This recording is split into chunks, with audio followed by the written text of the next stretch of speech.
Now in the domestic political arena, it was an unprecedented transition period for South Korea.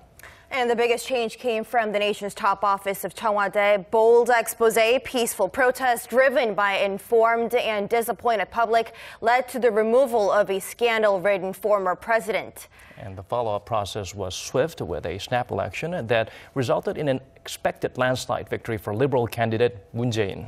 From day one, it was clear what sets him apart from his predecessors, but through much of the year, he had his hands full normalizing Seoul's domestic and international state affairs.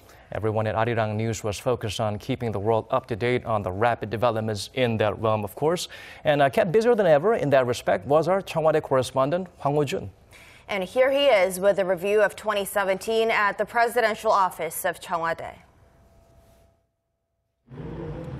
This is where it all began. Around a year ago, a series of mass candlelight protests took place here at Gwanghwamun Square. People cried out for change, calling for the resignation of the then President Park Geun-hye over corruption charges. And through the so-called candlelight revolution, which the international community called a model of peaceful exercise of democratic participation, came the birth of a new administration. Park's presidency was terminated as the Constitutional Court upheld the parliament's impeachment vote in a unanimous decision. And 62 days later, the Liberal leader was elected.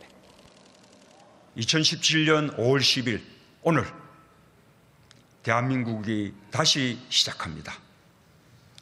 나라를 나라답게 만드는 대역사가 시작됩니다.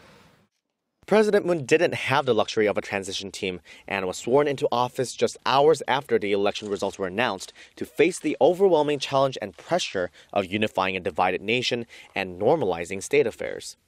The Moon administration came up with 5 key policy goals: a government in the hands of the people, an economy that guarantees a better life for all, a country that takes care of its people, balanced development across regions, and a peaceful and prosperous Korean peninsula. Displaying his intention to be a people-centered president, he pushed for a supplementary budget worth about $9.8 billion to create quality jobs and improve job market conditions. 그러나 그보다 더 주목해 주시기를 바라는 것은 일자리 추경의 절박성과 시급성입니다. The president invited the families of the victims of the Sewol-ho ferry disaster to the Blue House and offered his personal apologies to them on behalf of the government. He also invited leaders of the ruling and opposition parties to the Blue House in the spirit of bipartisanship and to seek cooperation among the government and the ruling and opposition parties. On a national level, the administration has pushed to root out corruption in the defense industry, as well as revamp the intelligence agency and the prosecution, both of which have long been accused of political bias. The Blue House also enforced strict moral codes when nominating new top officials. Any candidates who had dodged military service, evaded taxes, made speculative property trades, falsely reported their address, plagiarized their thesis, committed sex crimes, or held prior DUIs would be deemed unfit. For the first 100 days, President Moon's approval rating hovered around 80%, and it has been in the high 60s in recent weeks. There were, however, obstacles along the way. Even with the strict moral code, a handful of President Moon's nominees for high governmental positions failed to get Parliament's endorsement, resulting in President Moon completing his cabinet 195 days after the launch of his administration. Provocations from North Korea have put another damper on state affairs. Pyongyang has conducted a total of 11 missile launches and its largest nuclear test yet since President Moon entered office. The South Korean president condemned North Korea for its continuing threats, but also urged the regime to come to the table for dialogue.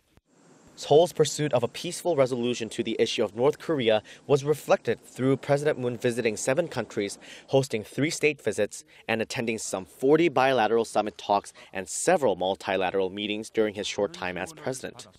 그런 만큼 자칫 지나치게 긴장을 격화시키거나 우발적인 군사적 충돌로 평화가 파괴되는 일이 없도록 북핵 문제를 둘러싼 상황을 안정적으로 관리해 나가야 할 것입니다. To realize the government's ultimate goal, a peaceful and prosperous peninsula, the president said a firm basis for bilateral and multilateral cooperation is necessary. So the Moon administration, while still putting great significance on its relations with the four key powers, the US, China, Japan, and Russia, has also sought to expand South Korea's diplomatic horizon, engaging with Eurasia and Southeast Asia through what President Moon calls the New Northern and New Southern policies. Coming back from his latest state visit to China, President Moon pledged to continue to practice a pragmatic and balanced diplomacy while prioritizing South Korea's national interest and its people.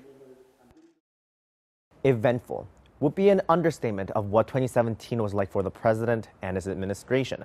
Going into the new year, President Moon will have to show that his efforts so far to bring together a divided nation and establish a peaceful and prosperous peninsula are not just temporary. Hwang Ho-jun, Arirang News.